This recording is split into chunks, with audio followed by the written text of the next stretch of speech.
The dynamic between my husband John and his parents was always strained, like a delicate structure where each piece needed the others to stay intact. If one piece faltered, the whole thing seemed on the brink of collapse. This uneasy balance became even more apparent after John's father passed away 3 years into our marriage. His father, who had struggled with high blood pressure, likely succumbed to a heart attack. John's father had been a strict and demanding figure, instilling in him a relentless drive to excel from a young age. In contrast, I was raised in a more relaxed environment, free from such intense pressure. It's harsh to admit, but in a way, John's father's death seemed to lift a heavy burden from him. As John gazed at his father's portrait, it was as if he were finally released from a lifelong straitjacket. However, this newfound freedom did not lead to positive outcomes. Instead, John plunged into a dangerous spiral of gambling, sinking deeper into a destructive habit. John works as a salesman at a major corporation, and we both contribute to our household expenses while living with his parents. After covering our savings and living costs, we had some leeway with our remaining salaries. However, John began to pour his share into gambling. When that wasn't enough, he started dipping into our living expenses, using funds meant for meals with colleagues and entertainment. Initially, I felt sympathy for him. I read that gambling addiction can be managed with proper support, so I tried every possible method to help him recover. It was heartbreaking to consider abandoning someone I once loved. But when I proposed taking over the household finances to prevent further loss, he reacted with anger. He accused me of trying to take his money and flatly refused to let me manage our finances. Despite my explanations about gambling addiction, he dismissed my concerns, insisting that he simply needed to spend a bit of money to relieve stress and accusing me of treating him like he was ill. Despite my warnings, John dismissed my concerns with a harsh retort. "You're not my mother to nag me. Living expenses are necessary, but I need gambling." He began using the money without shame. 3 months after his father's death, he was channeling his entire salary into gambling. My mother-in-law remained completely unaware of John's troubles. He never showed his flaws around her. Instead, he maintained an image of being the pampered and comforted son, a stark contrast to his father's strictness. John likely feared her disapproval, which only fueled his efforts to hide his behavior. I suspect that John's excuses for his gambling stem from a deep-seated guilt. As a result, I became the target of blame. My mother-in-law, who never had much affection for me, sided with John. She scolded me, saying, "Emily, I've heard from John that you shouldn't always criticize him. A wife is supposed to support her husband. As his mother, I know everything about him. He's sensitive and not the type to say harsh things, but you push him to do so. Your nagging is unbearable. You're really the worst wife."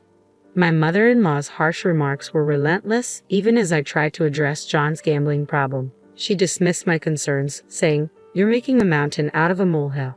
A little gambling is just men's socializing, right? Instead of meddling, maybe you should improve your housekeeping skills. I've seen your room. It's a mess with dust everywhere. What's this? You went into my room without permission. That's why some of my clothes are missing. Oh, is that a problem? This house is mine now. With Dad gone, I can do whatever I want. I'm actually doing you a favor by getting rid of unnecessary stuff." And with that she left, laughing loudly as she went. After his father's death, my mother-in-law's true nature emerged. Her hostility was no longer limited to sharp comments. She began rummaging through my room and discarding my belongings. When I brought this up with John, he accused me, saying, "Are you accusing my mom of theft? You probably lost it yourself. Are you just trying to use this as an excuse to get more from me?" Instead of offering support, he yelled at me, dismissing my concerns. The realization that I was enduring such treatment from him just because we were married became increasingly unbearable. The situation reached a breaking point when I discovered John had been dipping into our future savings. It was clear to me that divorce was the only viable option, but given how John treated me like an unpaid housekeeper, I wondered if he would ever agree to a divorce willingly. Just as I was grappling with this uncertainty, unexpected help arrived. "Hey, Emily, I need to ask you a favor," my mother-in-law said, her tone oddly coaxing. "Would you consider divorcing John? I know it's sudden, but I'll offer you alimony, $50,000. How does that sound?" I was stunned, thinking I might be dreaming, but a pinch on my leg proved it was real. "I understand you still have feelings for John," she continued. "You always made me out to be the villain to get his attention, but you're not a good match either. John is exhausted from your nagging and lies. And the money you both saved, did you use it for yourself, despite claiming it was for future children? I was speechless, overwhelmed by her revelations. It seemed John had shifted the blame for his financial misdeeds onto me. My mother-in-law's offer of $50,000 felt like hush money, designed to silence me and smooth over John's reputation. I almost shouted that John's accusations were nothing but lies, but then a different idea struck me. It was distasteful, but if I played along, I could secure a divorce along with alimony.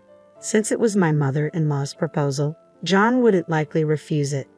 Understood. I accept your offer, I said, forcing a smile. Thank you for your generosity. With my mother-in-law orchestrating the process, the divorce was quickly finalized. I made sure to secure my portion of the remaining savings. I received a written agreement for the alimony from my mother-in-law, which was transferred without delay. I was relieved, knowing the money likely came from my father-in-law's inheritance. I rented an apartment near my office, complete with a spacious walk-in wardrobe and a loft.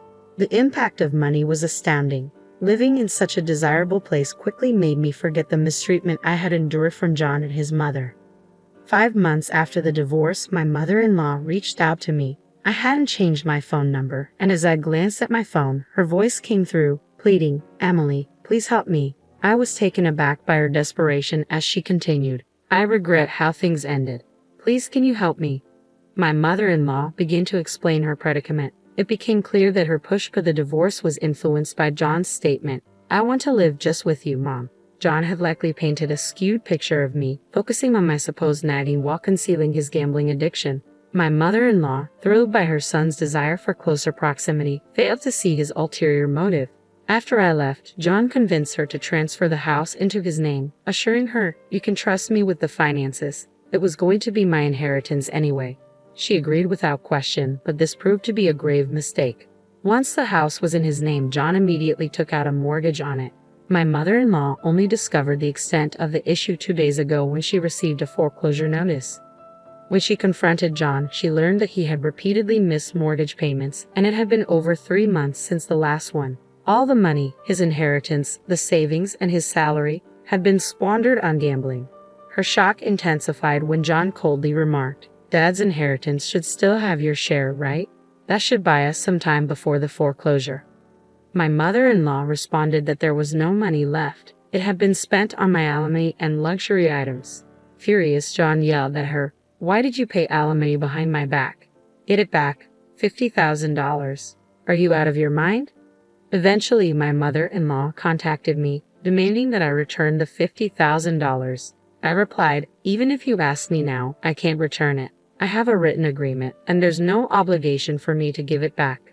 As I spoke, memories of her mistreatment began to resurface, fueling my anger. My mother-in-law's tone shifted to one of indignation. "How can you be so heartless when family is in desperate need? You should naturally help out of pity. You're really the worst, completely heartless."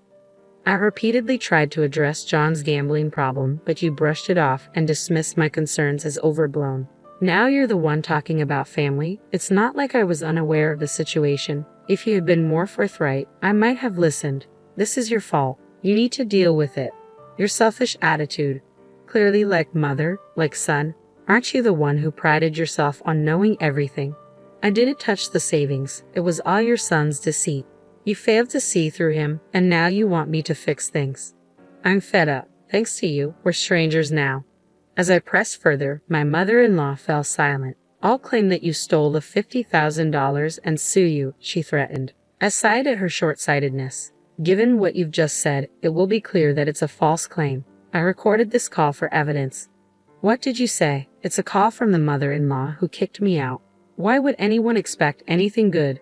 There's no way she could accuse me of theft, especially with a written agreement. With that, my mother-in-law had nothing more to say. "Are we finished here? Resolve this with your son. If I receive another ridiculous call like this, I'll consult a lawyer and pursue it as far as necessary. Be prepared." I emphasized my point before hanging up. After that, there were no more calls from my mother-in-law, though John did reach out, asking to reconcile. Due to repeated missed payments and eventual default, the family home was auctioned off, and both John and his mother were evicted. It also came to light that John had borrowed money from several colleagues, which became known at his company. His abrupt address change and the rumors of his debt created a tense atmosphere at work, leading to his removal from his sales position and a significant drop in his salary. "Mom, come back to me. I can't make it on my own," John pleaded, living in a cramped apartment with his mother, struggling to manage their finances and being constantly hounded by phone calls and emails for repayment. He appeared overwhelmed and stressed. "I tried to help you, but instead of accepting it, you yelled at me with harsh words. Why would anyone want to return to that? You're getting exactly what you deserve." I regretted not changing my phone number sooner, but being able to express my feelings to John in the end felt oddly satisfying.